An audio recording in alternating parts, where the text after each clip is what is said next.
Ces 2 repas font tous les deux 600 calories. Et pourtant, on en a un qui va te caler bien 5-6 heures jusqu'à ton prochain repas et un qui va te caler 1 heure grand max et où tu vas avoir envie de grignoter forcément après. Et c'est exactement ce qui te fait reprendre du poids sans t'en rendre compte. À la fin de cette vidéo, tu comprendras pourquoi certaines femmes, elles galèrent à perdre du gras en mangeant des quantités qui sont ridicules.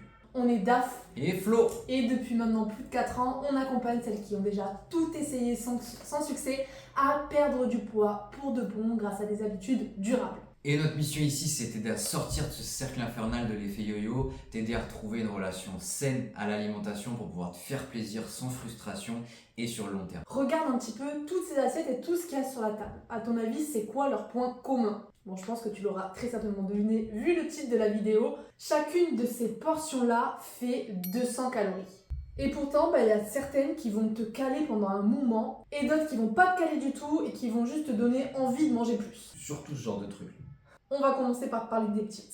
Une bonne cuillère quand même de nocciolata, c'est 200 calories. 200 calories de chips, c'est à peu près 38 grammes. Les chips de l'apéro. Ici, on a 200 calories de parmigiano reggiano. Qu'on met sur le gratin avant de mettre au four. Désolée les Italiens pour mon accent. Et donc on a 45 grammes. Ensuite, on a l'huile d'olive, c'est l'équivalent de 2 cuillères à soupe. Quand on fait les cuissons, ça va très très vite au final. Et pour terminer, ça c'est vraiment le truc qui m'a le plus choqué en faisant les vidéos. Je me suis dit, je n'achèterai plus d'M&M's. On a ici 10 M&M's qui font 200 calories. Ah ouais, je peux vous dire que on en a mangé l'autre jour, je me suis dit waouh, combien on en a mangé. Regarde la taille de ces portions, clairement elles sont minuscules et c'est justement ça le piège. Vu que c'est des petites quantités, on va les manger, l'estomac il va pas forcément être rempli, il va pas nous envoyer les signaux comme quoi on est bien rassasié et donc on va pouvoir en manger. Typiquement, la dernière fois qu'on a mangé des M&M's, il devait y avoir 5-6 fois cette portion là, 5-6 fois 200 calories, c'est énorme et on n'était pas du tout rassasié. Donc c'est ça le danger de ce type d'aliments-là et c'est pour ça qu'on dit que c'est des aliments souvent qui font prendre du poids. On a ici du coup des aliments ultra transformés pour la plupart et on a aussi en fait des bons aliments, d'accord, qui sont sains mais qui vont être riches en lipides, donc riches en graisse. Ça fait également beaucoup monter les calories pour des toutes petites quantités. Les aliments qu'on considère plus ultra transformés, pourquoi? Parce que les industriels, ils ont rajouté beaucoup de choses dedans, c'est pas des choses qu'on trouve en état naturel. Très souvent, en fait, il y a ce fameux combo beaucoup de gras, beaucoup de sucre qui nous donne cette envie de reviens-y qui est assez addictive et qui fait que ça renforce encore plus le truc de quand je prends une cuillère de nocciolata, j'ai du mal à pas en prendre une deuxième. Maintenant, regarde la différence entre ces aliments et ces portions d'aliments qui ici sont beaucoup moins transformées et également moins riches en graisse. 200 calories, c'est 180 grammes de jambon, ça fait quand même une belle portion. 200 calories, c'est 260 grammes de pommes de terre à peu près. Et 200 calories de poulet, ça fait environ 180 grammes de poulet tout simplement. Ça, c'est une bonne portion de protéines pour ton repas. Là, du coup, on parle de volume. Tu vois que ces 200 calories d'aliments-là vont remplir bien plus ton estomac que ces aliments-là. Résultat du coup, tu es beaucoup plus rassasié avec ces aliments-là forcément. Et en plus d'être rassasié, donc d'avoir l'estomac qui est bien rempli, c'est des aliments qui sont satiétogènes, c'est-à-dire qui apportent beaucoup de satiété. Donc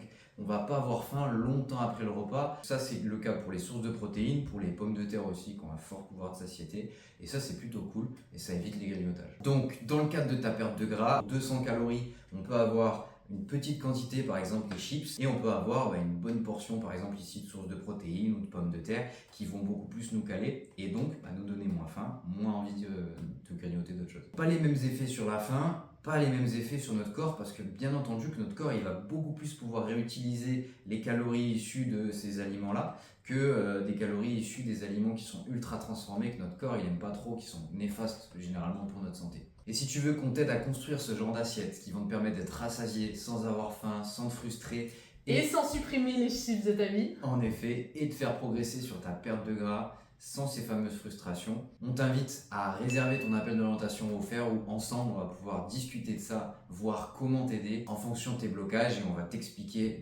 quoi mettre en place pour y arriver. Le lien est juste en description. Allez, et maintenant, regarde la différence avec les aliments ici qui vont être riches en fibres et riches en eau. 200 calories de soupe, c'est un gros bol, 500 grammes à peu près de soupe. 200 calories d'orange, c'est 5 petites oranges, 4 grosses oranges. Et 200 calories de courgettes, c'est environ 700 grammes de courgettes. Et donc la bonne nouvelle, c'est que pour ta perte de gras, t'as absolument pas à tenir comme une warrior contre la faim pendant toute la durée de ta perte de gras. Ou te dire, je dois me priver et arrêter complètement ce genre d'aliments. C'est tout simplement une question de, ok, comment je répartis ces différents aliments-là dans mon assiette, et donc une question de choix et de stratégie. Et donc si tu dois retenir une seule chose de cette vidéo, 2 assiettes peuvent avoir absolument le même nombre de calories comme ici et ici, sans renverser c'est mieux, mais pas du tout le même effet sur ta faim, sur ton énergie, sur ta satiété et donc sur ta perte de poids. Celle qui t'apporte du volume, des fibres et des protéines, c'est celle qui t'aide à tenir dans le temps et à bien nourrir ton corps, prendre soin de ta santé, quand même. donc on te propose une chose simple à mettre en place dès ton prochain repas, mets une base de bonnes sources de protéines dans ton assiette, de légumes, crudités qui vont t'amener du volume et des fibres, et tu vas voir que ça va faire